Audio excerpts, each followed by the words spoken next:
Friends, आप हमारे channel पर स्वागत है। तो आज हम फिर से आपकी बिहार की जो टॉप न्यूज़ है उनको लेकर हाजिर हो चुके हैं। तो आपको बता दें कि बीपीएससी टी 3 जो री एग्ज़ाम आपका हुआ था उसका रिजल्ट भी जारी कर दिया गया है। थोड़ा बहुत रह गया है, वो भी रिजल्ट आपका क्लियर हो जाएगा।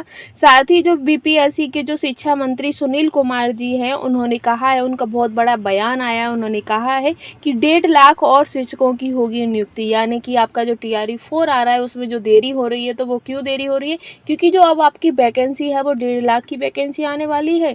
तो ये बहुत ही बड़ी अपॉर्चुनिटी है आप सभी के लिए। तो आप सभी बस अब क्या करना है, आपको जितने हो सके उतने प्रैक्टिस सेट और मॉक टेस्ट लगाना स्टार्ट कर दीजिए और प्रीवियस ईयर क्वेश्चनों को भी लगाना स्टार्ट कर दीजिए। क्योंकि जो आपका एग्जाम्स हुआ है TRE 1, TRE 2, TRE 3 और री एग्जाम्स जो हुए हैं उन सभी में क्या हुआ है कि जो बीपीएससी के थ्रू जो प्रीवियस ईयर में जो एग्जाम्स में जो क्वेश्चन पूछे गए थे वही क्वेश्चन रिपीटेड हुए हैं आपके।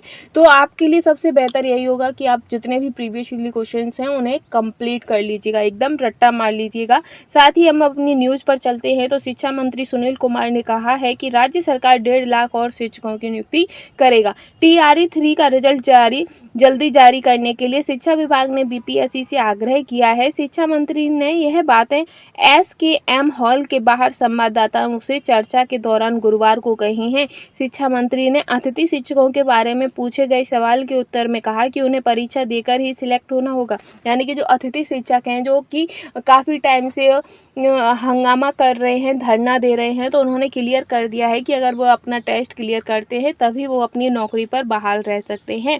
साथ ही है उन्होंने अपना अनुभव का वेटेज दिया जाता है। स्कूल की टाइमिंग के बारे में उन्होंने 2 टूल कहा कि इसमें राइट टू एजुकेशन के नियम का ध्यान रखा जा रहा है। डोमिसाइल पॉलिसी के संदर्भ में कहा कि नियुक्त शिक्षकों के अधिकार अधिकतर बिहार के हैं, जो इन्होंने संकेत दिए हैं कि सरकार अभी अपनी पॉलिसी पर कायम है। शिक्षा विधान परिषद के स्नातक निर्वाचन क्षेत्र के विधान पार्षदों के साथ हाल ही में हुई बैठक के संदर्भ में उन्होंने कहा है कि वित्त रहित सहित कई मुद्दों पर बातचीत की गई है। उन्होंने अपनी समस्या रखी है, उन पर सभी पर समाधान और वित्त रहित कॉलेजों के लिए 2 साल की राशि रिलीज कर रहे हैं। एक सवाल के जवाब में कहा कि शिक्षा के क्षेत्र में बिहार की उपलब्धियां शानदार रही हैं। वर्ष 2001 में राज्य की महिला साक्षरता दर 34% थी, वहीं आज वो 75 हो गई है। तो ये बहुत बड़ी बात है और अब 5,77,000 लोग हो चुकी है शिक्षकों की जो संख्या है। तो ये बहुत अच्छी बात है और बहुत ही बढ़िया बात है। और ऐसी ही सुबह की लेटेस्ट अपडेट के लिए चैनल के साथ बने रहिएगा। Thanks for watching.